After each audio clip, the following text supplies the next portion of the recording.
Hi, everyone. We will begin now with our next featured session, which is on SDG in action.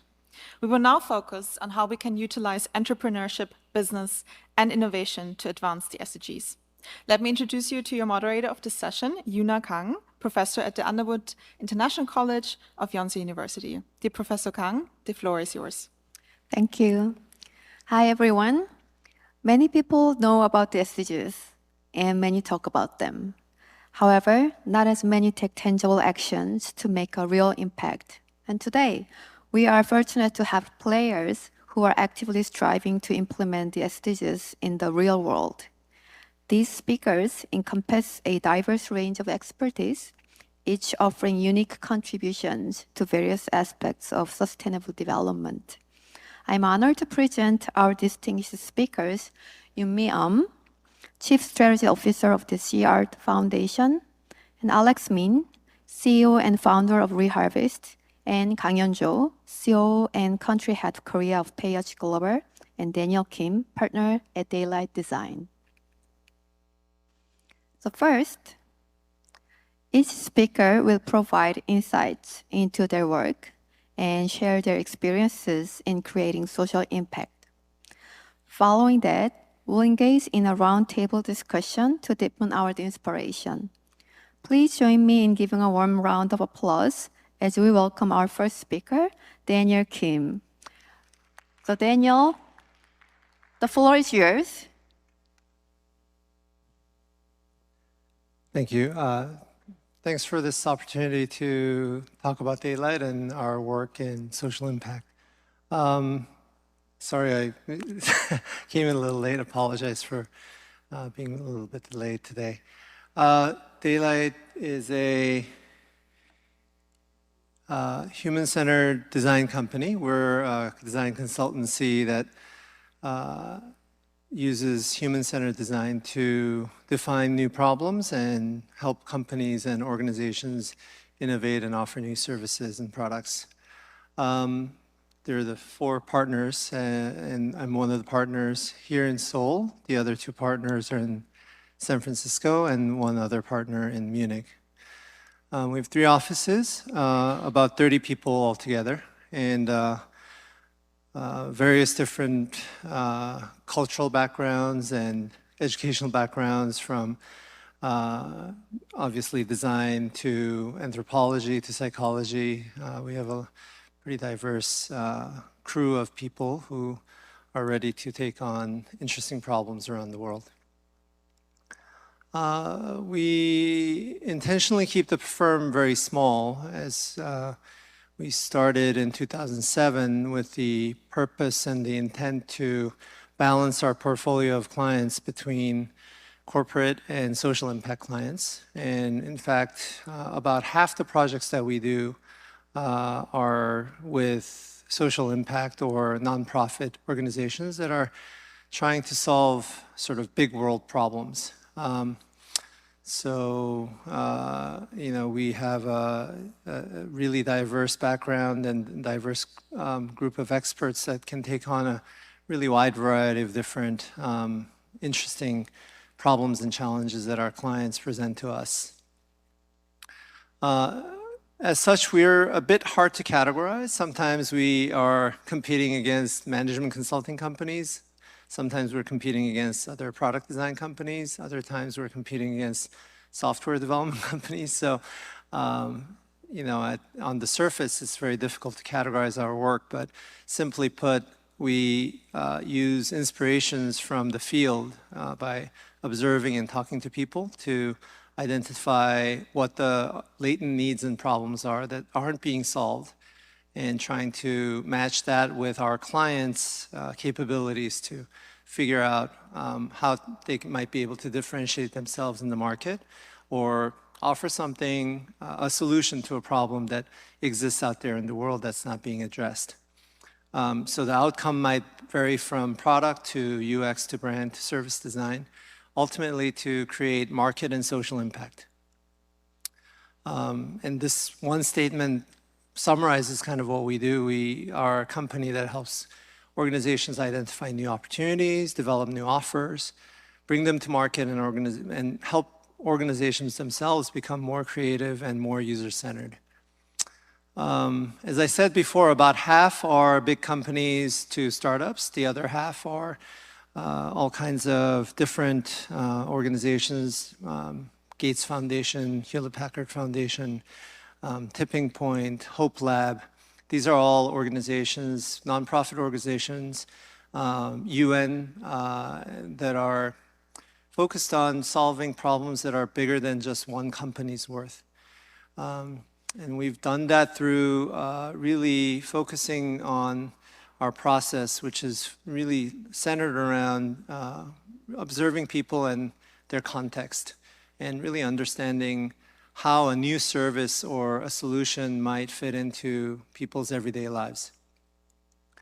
The research is really often done in a very qualitative way with extreme customers or users to identify new opportunities. It's very difficult to do that with a quantitative survey of sort of middle of the bell curve people. What we are often asked to do is to create something new, identify some new problems, and come up with new solutions. And for that, we very much focus on interviewing extreme users and identifying inspirations that might help people who are in the middle of the curve live a better life. Once we've gathered a lot of different perspectives, we call this process synthesis, and this is where, talking to various people and doing secondary research about a specific topic would generate ongoing, recurring themes that are very meaningful and an opportunity that hasn't been discovered before. And then we move on to figuring out how to solve those problems through lots of ideas and ideation, visualization, prototyping and testing, bringing it back to people who might actually use our service, and figuring out what's wrong with it, figuring out how our initial assumptions or hypotheses were completely wrong, being humbled, and then going back to the drawing board to redesign, starting the process over and over again. So iteration is a very key part of our work. As a designer, this keeps us very humble because we always start out with some assumptions that we think we know something about the world or something about our customers, but we always find out it's a humbling experience to always go out to the field and actually interact with people and observe people in their real life contexts. And then we move on to help our clients develop the actual services and launch products and services into the world. Some of the social impact projects that we've taken on have had some lasting impact. This is a project from Hope Lab, which is really an organization that is dedicated to solving some big society-wide problems, one of which was childhood obesity in developed countries. So while we have a lot of starving children in underdeveloped countries, in developed countries like the US or Europe, childhood obesity is a big problem. And so the organization came to us asking us to design a pocketable MP3 player that can play music and also track kids' movements throughout the day. Their hypothesis was that this would motivate kids to move more so that their movement goals, once they're achieved, that then they would be offered to get free music, which all tweens and teens love. The problem was that they hadn't spoken to any actual teens or tweens and had made this assumption. So we did go out to the field.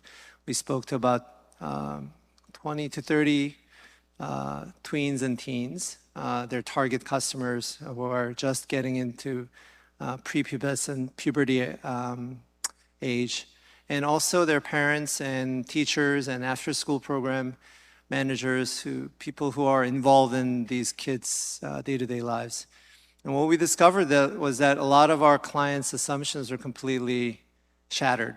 First of all, MP3 players were banned in school, so most of the time in school, activity would not be tracked.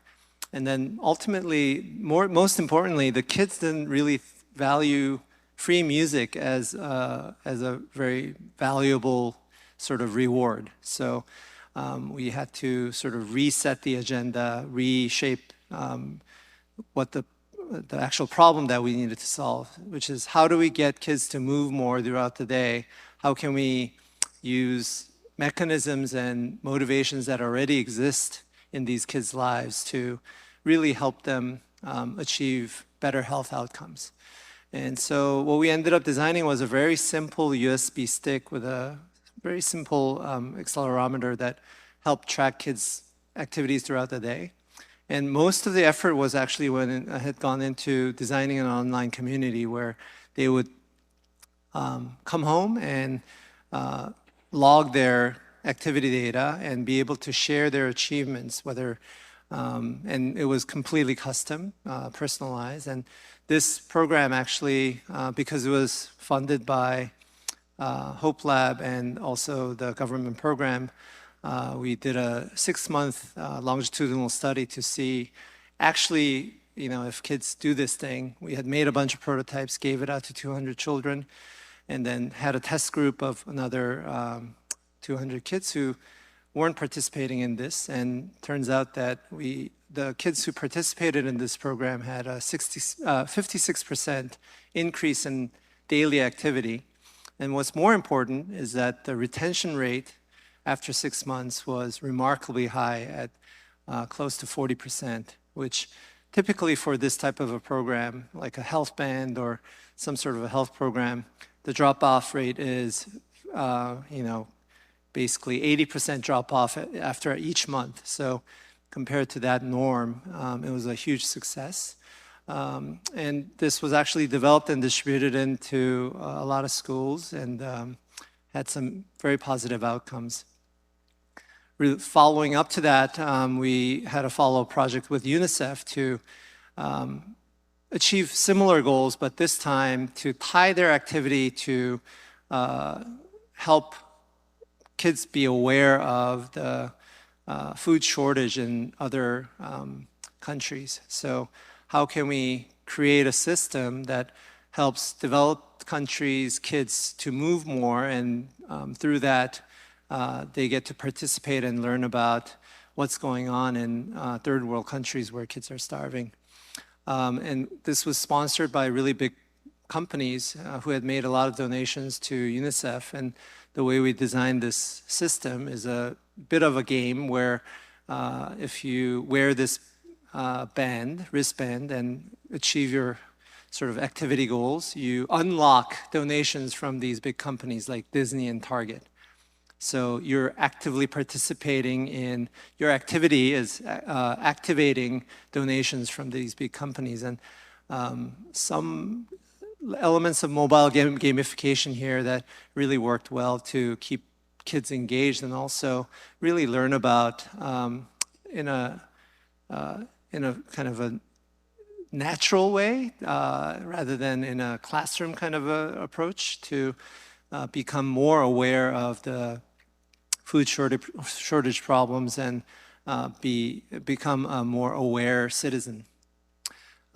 So this was released in the US and it was a big hit. A lot of children participated and resulted in millions of dollars of food donations to countries in Africa where there's a big food shortage, and also achieved the health outcome of the developed countries' kids becoming more healthy.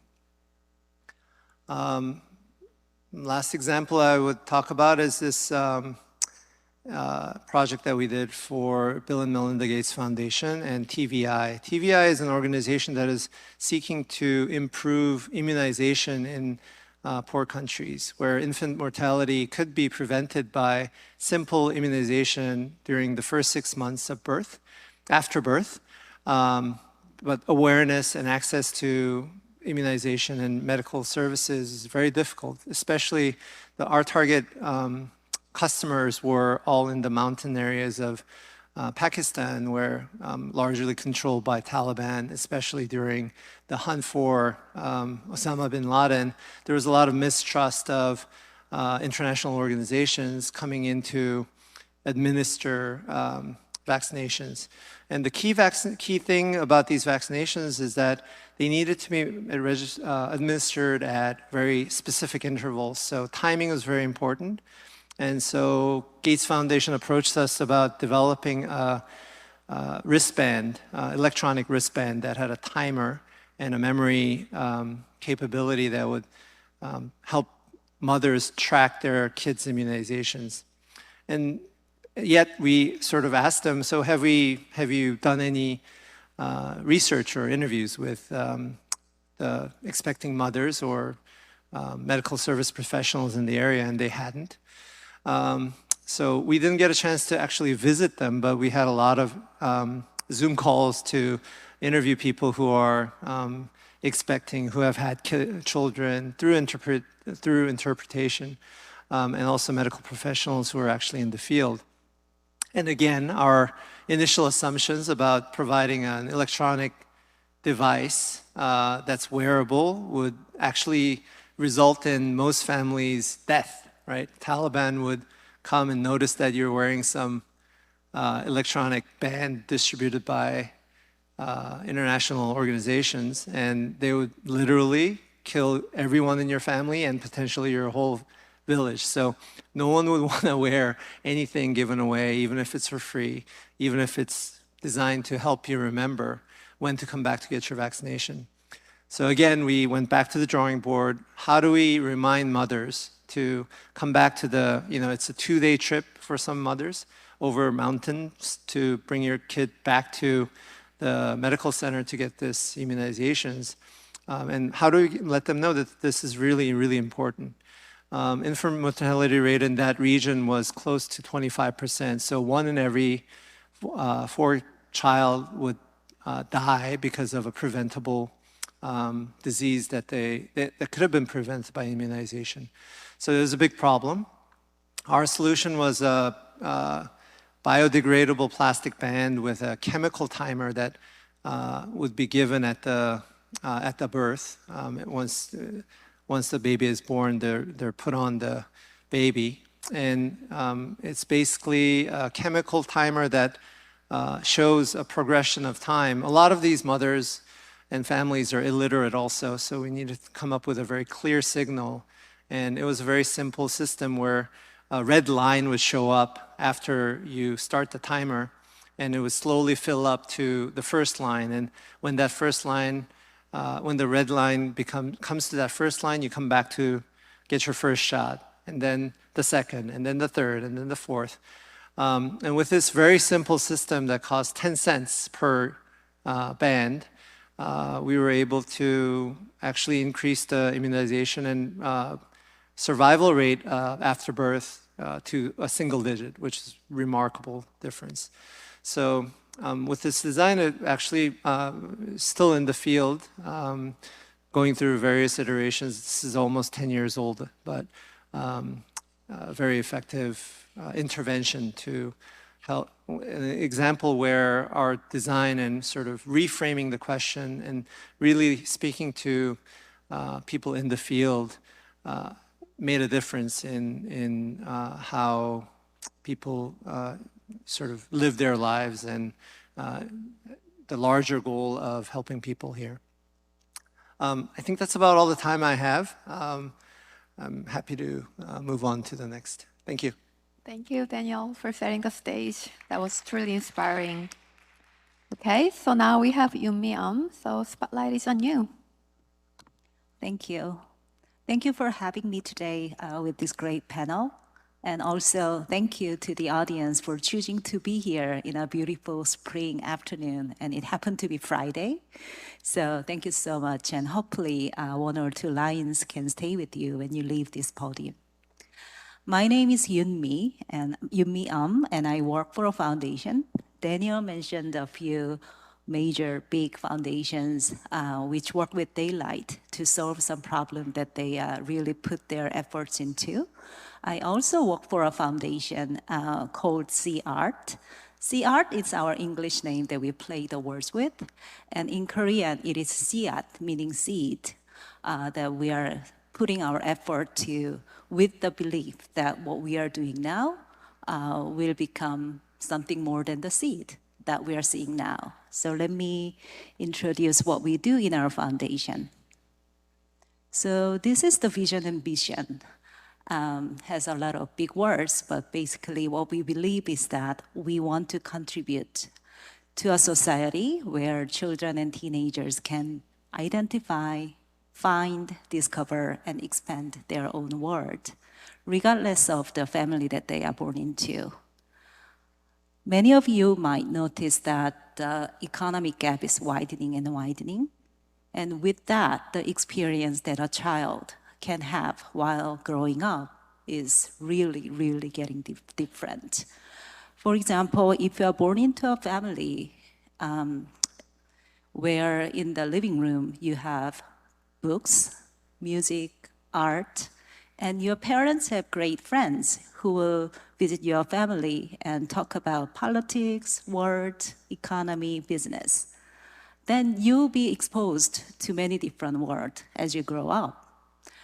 But not every child can have this luxury of having that living room. So what we believe in our foundation is that library, especially public libraries, can become public living room for many of the children and teenagers, where they can be exposed to many different things, many different beautiful things that they might be attracted into. As GEEF is about SDG, and this session is SDG in action, I scroll down the goals and realize that we are aligned with goal 4 about the education. We prefer using the term growth to education, but I believe that basically and essentially is the same. And education can be differently interpreted by society and by context. For some society, making sure that every child can have an access to school can be the utmost priority. In Korea, I believe that even though there are certain areas where still access is an issue, in a broad term, by and large, in Korea, over-education is an issue, and unbalanced education can be an issue as well. There are a lot of books to study, a lot of cramming to be done, a lot of tests to be taken, but we believe that for a balanced growth, we need to expose our children and teens into many different things as they grow old, to figure out what they like and what they are attracted into, and where they are talented in. So that's what we do in CR Foundation. To do so, we do 4 pillars of business. First is to design our own library, because the library that we envision and try to design is very different from the usual library that you get to see. There are books, but books are not the center of the library in our libraries. We believe that experience should be the center of the library along with the people. So we try to provide many of the materials and contents, including books, so that users, mostly teens and children, can be exposed to multiple things and diverse things. So we are running 2 different libraries, one in Seoul and one in Seongnam, to really demonstrate how library can be differently designed and operated. And with the insight, with the learning that we get from our own library, we work with the local government and public libraries to create similar spaces within the public libraries. That's the second pillar of our work. And third is to work with the many different nonprofits who are trying to solve their own problems, and we've tried to figure out what library as a vehicle can do in their mission. And lastly, it is probably the most traditional foundation work that we try to fund the nonprofits who have been innovating libraries in Korea so far. So these are the 4 pillars of our business. So why don't I show you some pictures of our own library? The first library is TT Sam Library in Seongnam. It's in the old town of Seongnam, which couldn't be developed into a new city or new town, as we call it. So we intentionally put our library in the center of the 9 schools, including elementary school, middle school, and high school, so that students can come and go really easily. So here we try to provide as many experiences as they want, so they can dance, they can learn how to play instrument, and they can draw, they can make things, they can sew. So whatever they want to try on, we try to provide the experience and tools and materials for them so that they can be exposed to as many things that they want. So TT Som Library has been operating for 2 years, and many of the students use this library daily. What we love about this library is that usually in many of the teen spaces, the number of users are very different between weekdays and weekends, because as we all know, teenagers are really, really busy these days. But here in TT Som, weekend and weekdays are populated by about the same amount of users. So on average, every day about 100 students enjoy their time in TT Som Library. And in weekends, sometimes there's a long queue to get into the library. The third time is the second library that we built. It is near from Yonsei University. It is in Haehwa-dong, in the center of the city, and it is right next to the subway station, so that students can come easily. Here we focus more on the contents and experience side. So we intentionally created 3 different studios in each floor with a slightly different focus. And we are trying to create new models of how teenagers can explore their interest and how teenagers can create their own things. And why don't I show you some pictures? So these are the daily scene that you can see from the third time. What we're trying to do is that we try to collect as many verbs from these libraries, because we believe that we can see many different verbs in library if we design right. So they can play music, they can record music, compose music. Sometimes they work together, sometimes prefer working alone. And they can create many different things. And it is really interesting that many students actually choose to create their own books. And many of the adults are worrying that students do not read. And what we found out is that the best stimuli for students is a book written by their peers. So these books created by teenagers are really popular. So we make sure that we exhibit the outputs and the books.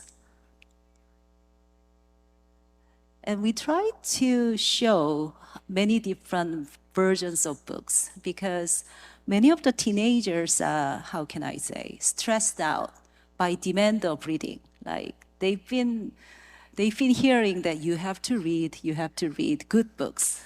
So we try to show them there are many different kinds of books. All the things that these kids are looking into are actually books. So it can be books, and books can be interesting, so that they can lower their barrier towards the books. And we try to make sure that diverse posture can be supported in the furniture side by working with designers and trying to figure out what would be the most comfortable posture to do whatever they want to do. So in these 2 libraries, there are many librarians who want to visit and see, and that's why we invest into our own library. Until we actually demonstrate how a library can be different and what kind of activities can be supported, people wouldn't imagine, because we've been seeing different things so far. So we believe that showing and demonstrating can be probably the first thing that we should do. And with that attraction, we actively work with the public libraries and local governments to create such spaces within the existing public libraries, because it will offer more access to a broader students. So this is Teen Space in Jeonju, has been operating for 5 years. And on average, when a user come to this library, they spend more than 2 hours doing many different things. And this is Twin Wave in Suwon. And this is Space Ido in Sejong. Can you see the difference of the look and feel of the space? This is because we begin by researching the teenagers in that city before designing and creating the space. And even though there's some common denominator of the teenagers, there are differences by city and by context and by the neighborhood. So we try to apply that into design. So you can see that in Sejong, there are like tons of contents. Because what we learned from the research is that teenagers in Sejong, they are eager to try new things. So we try to put as many contents as possible. And as teenagers need space where they can freely explore and do whatever they want to do, we also realize that children might need different space. So this is Moya, a different solution that we are providing for the public library. It is a little creative craft shop within the library for the children. And we are now supporting more than 30 Moyas across the nation.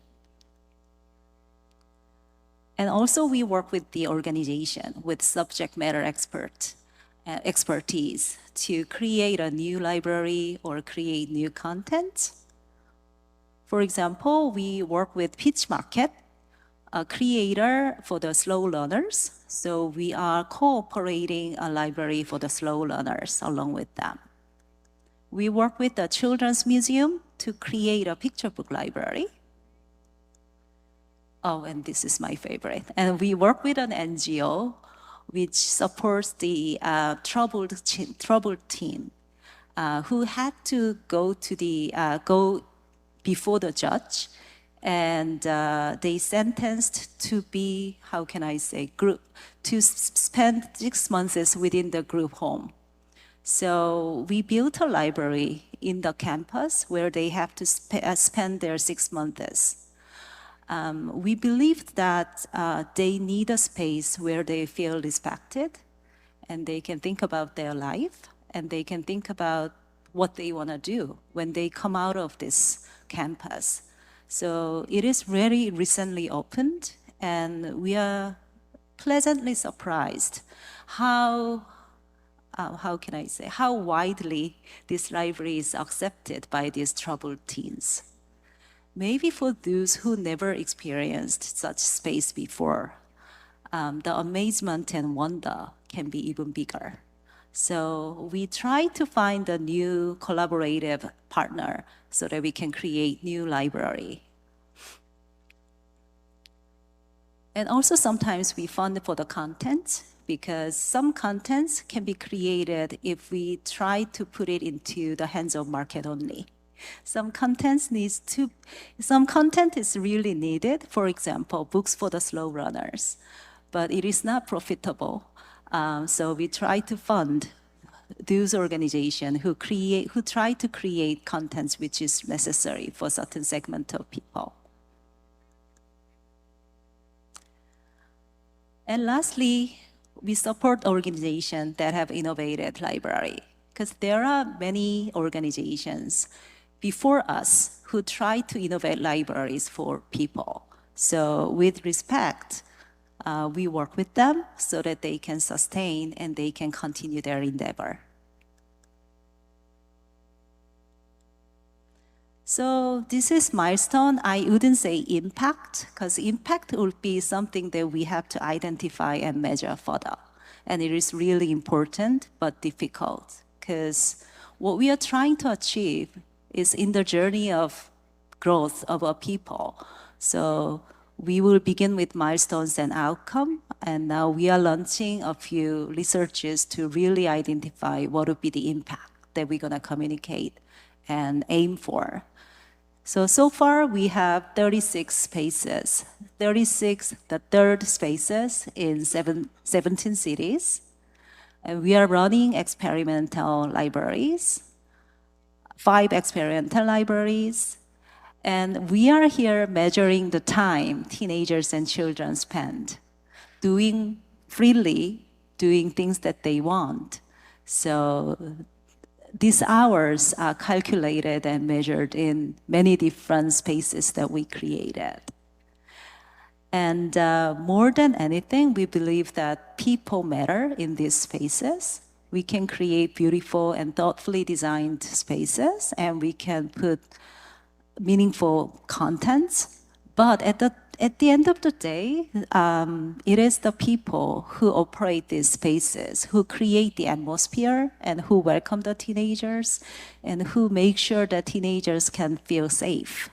So we feel that working with more than 200 crews in these spaces are something that we have to keep in mind and measure. And lastly, we are proud that we fund more than 2,090 contents which promote the inclusion.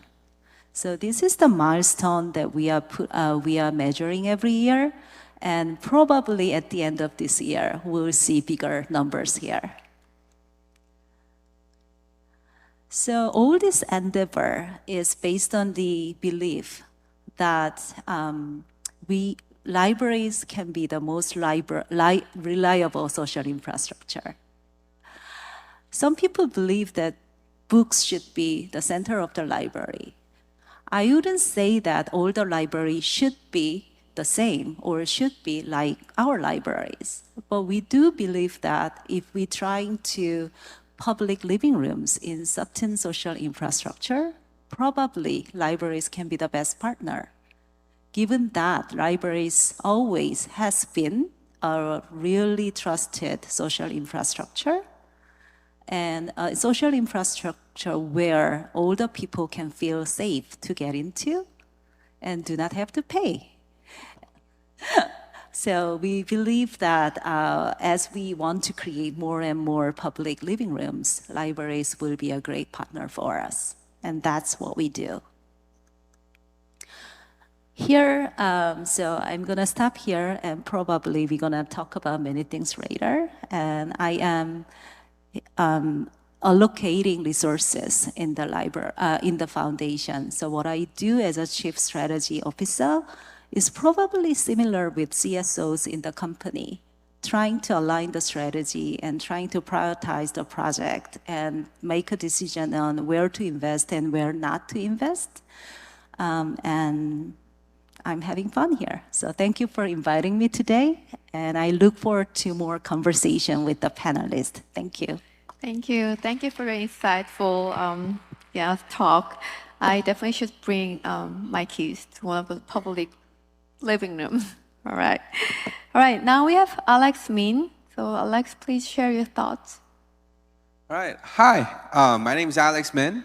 I'm the CEO and the founder of Reharvest. Now, I know that it's been a while since I opened my company, but most recently, I've had a lot of chances to talk about food upcycling. So I'm very honored to be here and present, kind of give you a rundown of what the food upcycling is and what Reharvest is doing.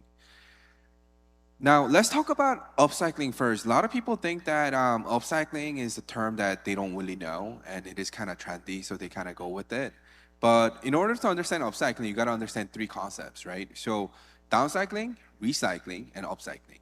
Now, effectively, upcycling is the word combined by upgrading and recycling. So you got to look at the value. So let's talk about an ugly potato, for example. Ugly potatoes are currently being produced a lot more than about 30% of all produced potatoes are ugly potatoes. Now, if you get these ugly potatoes and we chop it up, we turn it into a fertilizer and maybe sell it at 50 cents, and where we bought the ugly potato for maybe $1 per kilo, then the value went down, so it's a downcycling. But if you get the ugly potato and we go through a beautification and make it into a passable potatoes that we could sell in the market for the same price, then it's recycling. Now, we get the ugly potato, we take out potassiums and all the necessary ingredients to make a protein-packed bread, and we maybe sell it for perhaps $20 a kilo as a raw ingredient. Now, then we are upgrading the value, and effectively, we kind of call it upcycling as well. Now, upcycling, why is this guy coming out here and talk about upcycling and a food upcycling, where this is an SDG forum, right? So SDG forum, SDG, we have a very direct values to it. So SDG number 12, responsible consumptions, and 13, climate action, and also number 2, which is reducing hunger, right? So now, having said all that, food waste and food losses is one of the dumbest social issues that we as a human beings created.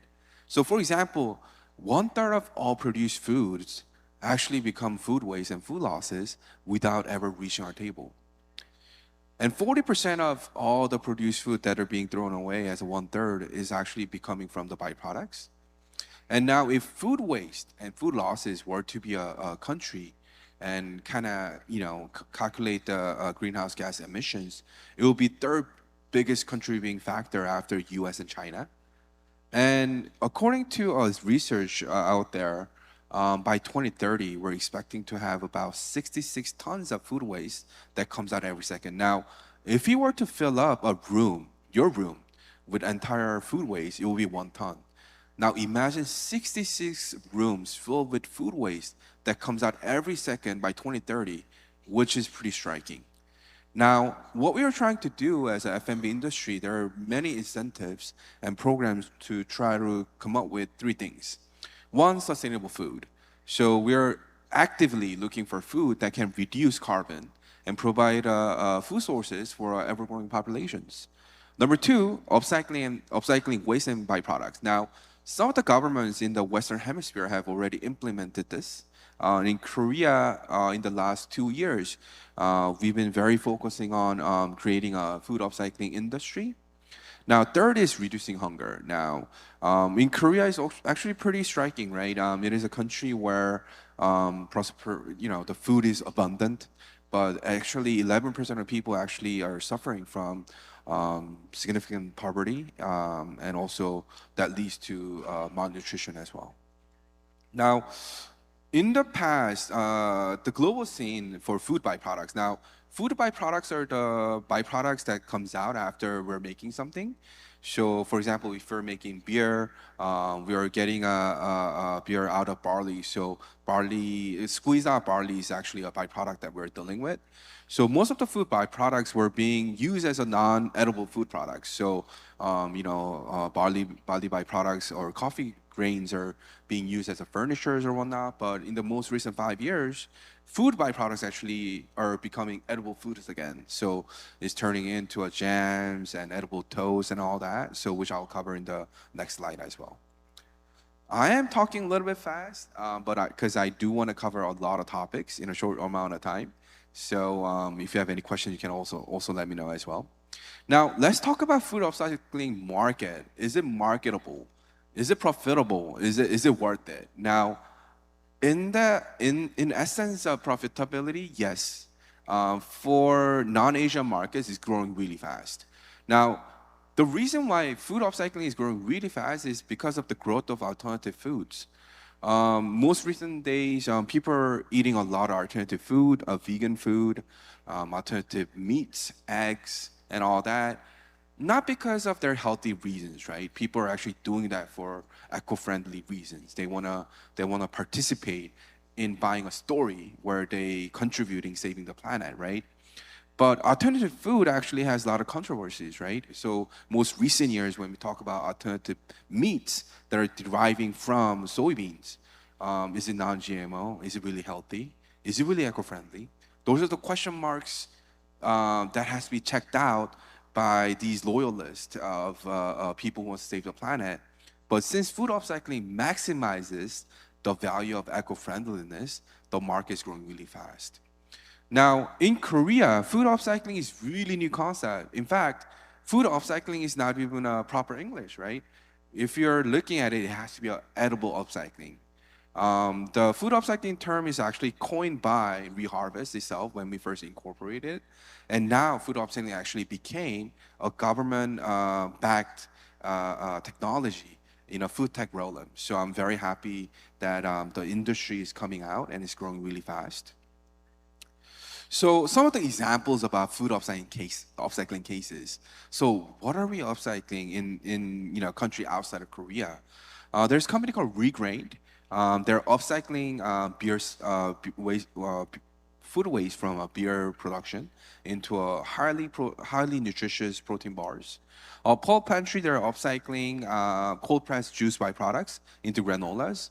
And many other companies are upcycling many different things. And in Korea, there are some other companies that are coming up. A lot of food upcycling companies are coming up from a conglomerate side as well as a small company side as well. Now, let's talk about SDG and kind of closing the loop in the F&B industry. What are the big picture that we're looking at? So before food upcycling concept has been in place, what we did as a human being trying to eat a lot of good and tasty food, we've been growing a mass amount of resources and have a mass amount of mass scale harvesting, mass production, and then created mass amount of food waste that becomes low value added products or actually become a burden to our environment. Now, what we at Reharvest, what we are aiming to do, we're reharvesting these byproducts into healthy and nutritious food products where we can, provide two things: sustainable foods for the generations to come, and also saving the planet at the same time. Now, when we look at byproducts, we don't just select any byproducts to be upcycled just because we are companies. Some of the things that we have in mind is definitely our regulations. When we first started out Reharvest, since food upcycling was a new concept, Korean FDA, Korean environmental protection agencies, even tax authorities are very concerned about this project. But we are lucky enough to get rid of all the legal obstacles to push forward this project, and we were able to do it. So a couple things that we look at from different byproducts is regulation at first. Second is quantity. Since it is a food upcycling, people think that it's going to be free and it's going to be low value adding products, but at the end of the day, we're creating something very healthy with the technology that we have. So we have to make sure that we can sell this. So one of the main things that we look at is cost of goods sold. So we look at a huge quantity byproducts to be upcycled for that matter.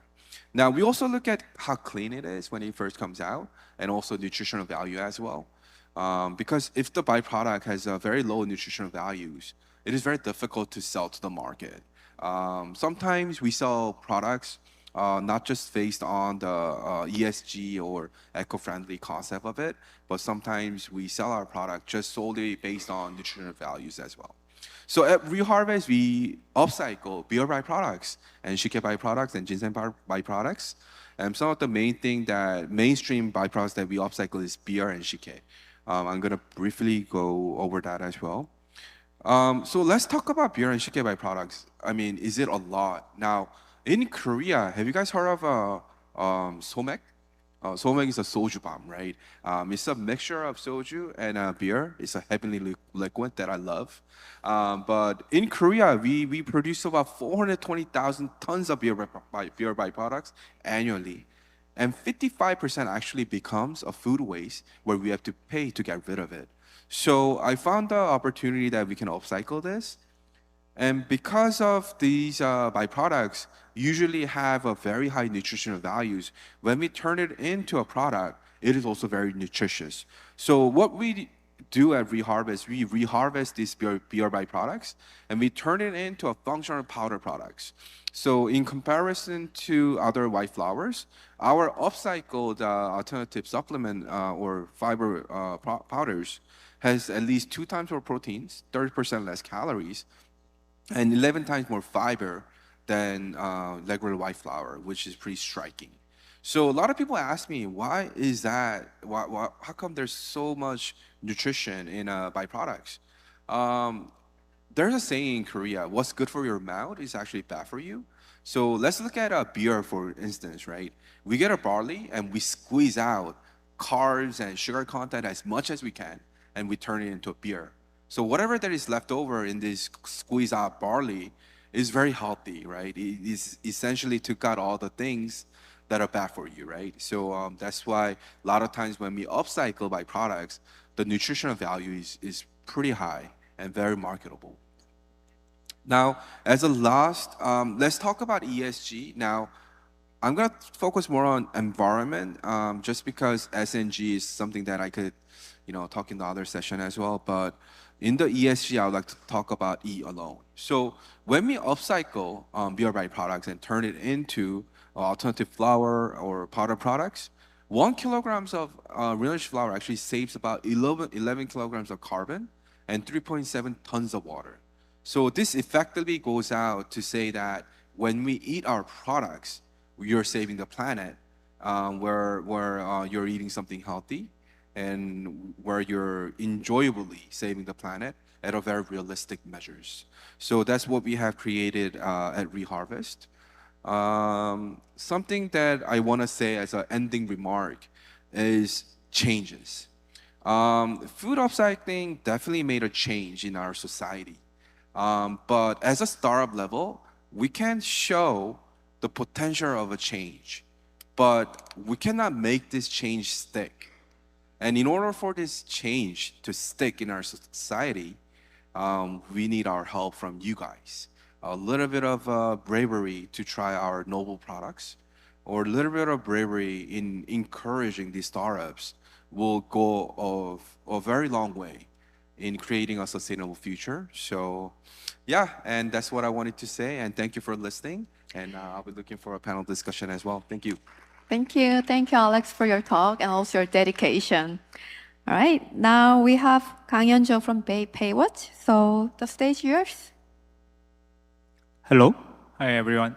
Thank you for having me. I'm so honored to present our Paywatch journey from social impact standpoint. I'm Kang Hyun-jo. I'm heading Paywatch Korea and co-founder of the Paywatch Global. Paywatch is the financial solution provider through fintech basis to the people who needs financing needs for emergency. Basically, what we do here is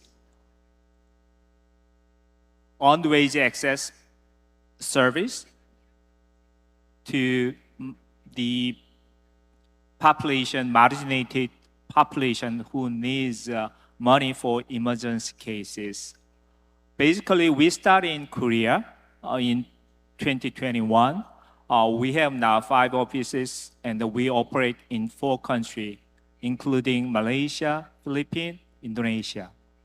When we start this business, what we believe is we can help people who need the financing and financing for their emergency by their EWA program. Basically, I'm salary worker. I think so. Most of them, you have also the part-time or full-time work program, and then maybe most of you guys are salary worker. I think waiting for paycheck sometimes can be very difficult if, in particular, unexpected the expenses arise. In that case, normally people are looking for the formal solution or informal way to get the finance to solve the emergency problem.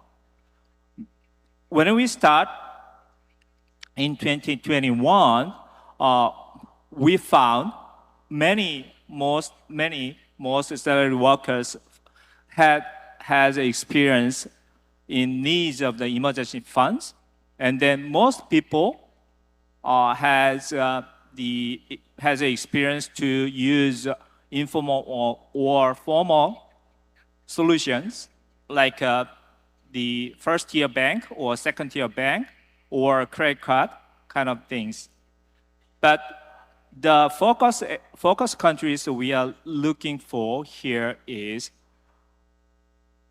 we found very pervasive challenge in South Asia.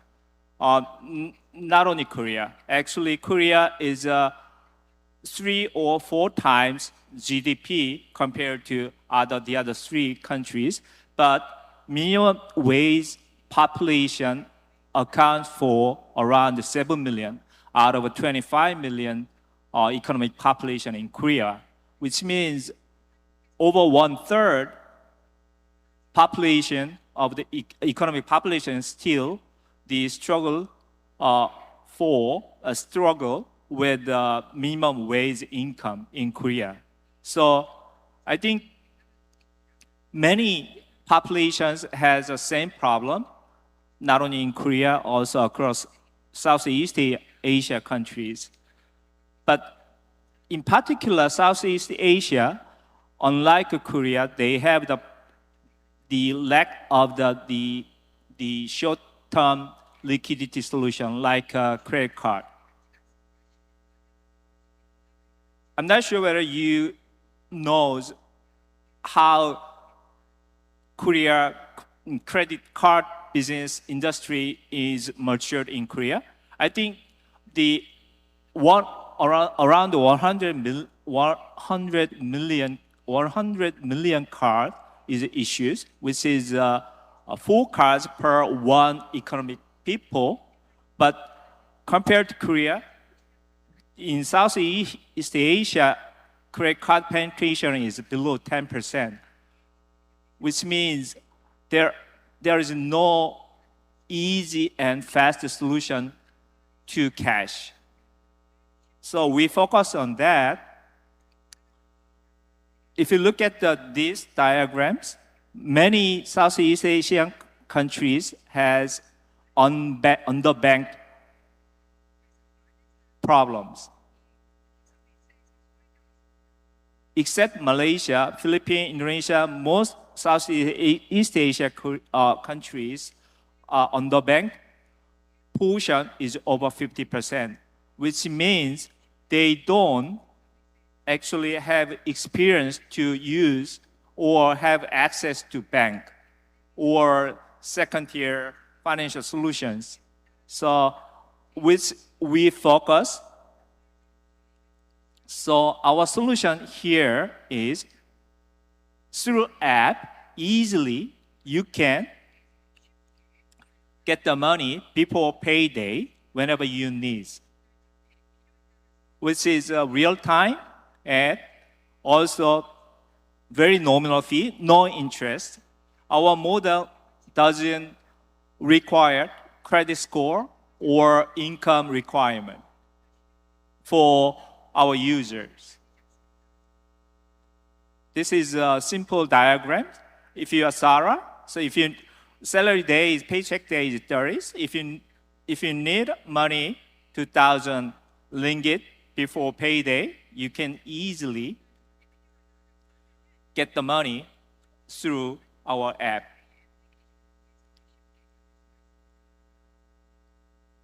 We found from our survey, user surveys, most people, our users, use our service for their necessities reasons, not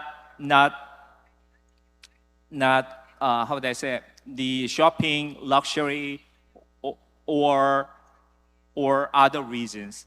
So people who use our service is to live their life, not to live or spend or luxury the products. This is our clients. If you look at I think you can easily find who's the clients. You can easily know the names. So, people who work for these powerful brand, the companies, they don't, their incomes are high, it's not. Front worker or part-time workers, they almost get the minimum wage incomes, even though they work for CJ or KT something. This is what we were looking for. It's very regrettable. I think I want to show this the video of our user and then the C-level people who adopt our service from their perspective. Okay, let me talk about how our business model works. Basically, we partner with first-year bank. We get the low funding at low cost, and then we sell this financing program to blue chip company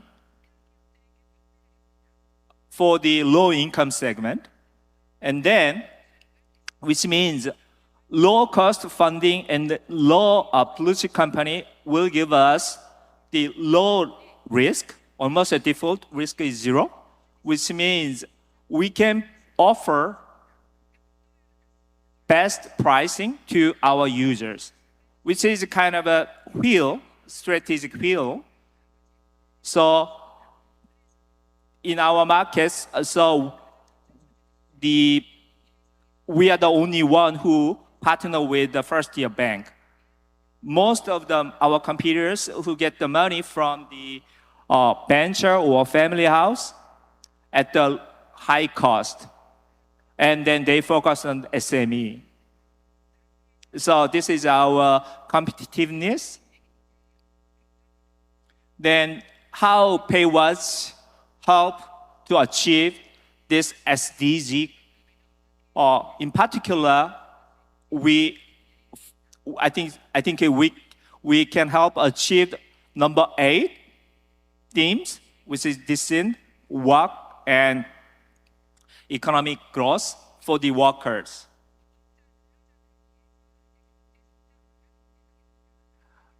Our service is our vision. I think that we can say this is our visions. We provide fair access to all financial programs for all the people, which we call financial inclusion or financial health. We believe we can help our users to save the high interest cost by using our service when they need the money. Or I will show you how much we helped them save in last year across the 4 countries.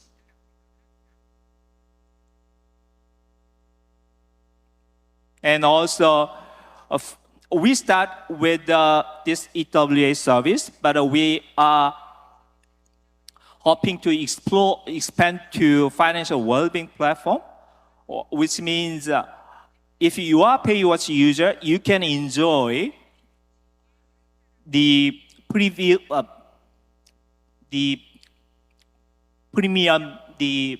service of the financial products, which is not in the market because we deal with our financial partner with banking, and then we negotiate, and then we get the best term of our product service. Actually, we started with in Korea, but the motivation we expanded to Southeast Asia was we participate in the APEC 2020 Gig World Economy Challenge, which is powered by UNCDF. We were chosen, we were selected as a top financial health solution, which is similar to what we're doing here. And then also in Korea, we are recognized as a social enterprise who contribute social impact by providing our product service since 2020. If you see the picture in the right hand, this is PayNet, the article after we have the partnership with PayNet. PayNet is in Korean terms 금융결제원 in Malaysia.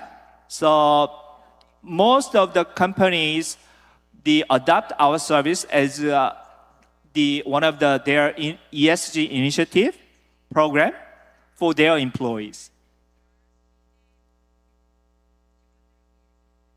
Also, we are working with the Visa to provide a financial literacy program for the underbanked population across the Southeast Asia, starting from last year.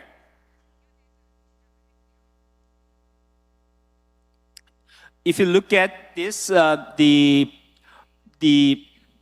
diagrams, how underbanked people by income tiers, get the eligibility to the financial products. If you look at the credit card and personal loan, below 3,000, which is a minimum wage, they don't even get their opportunity to apply for credit card and personal loan. They don't have that. So we focus on that populations. We are certified, we have a certificate of Sharia because we don't charge interest to users. In Malaysia, which is very powerful, we think, we believe. Indonesia, and then like Indonesia, a lot of many Muslim countries in Southeast Asia we are looking for. So which is, we believe, good, the kind of a certificate. This is, as I mentioned earlier, how much we help them to save interest by country. Actually, last year, across 4 countries, we helped them to save over $300,000 interest cost. This is it. Thank you very much. Okay, thank you. Thank you, Han Hyun-jo. All right. Unfortunately, we are out of time, so we don't have enough time for discussion. But I think that's a good excuse so that we can invite the same speakers again next year to continue this discussion. So I'd like to extend my sincere gratitude to our panelists for their insights, and definitely that leaves a lot of food for thoughts. And thank you for participation and contribution. Thank you.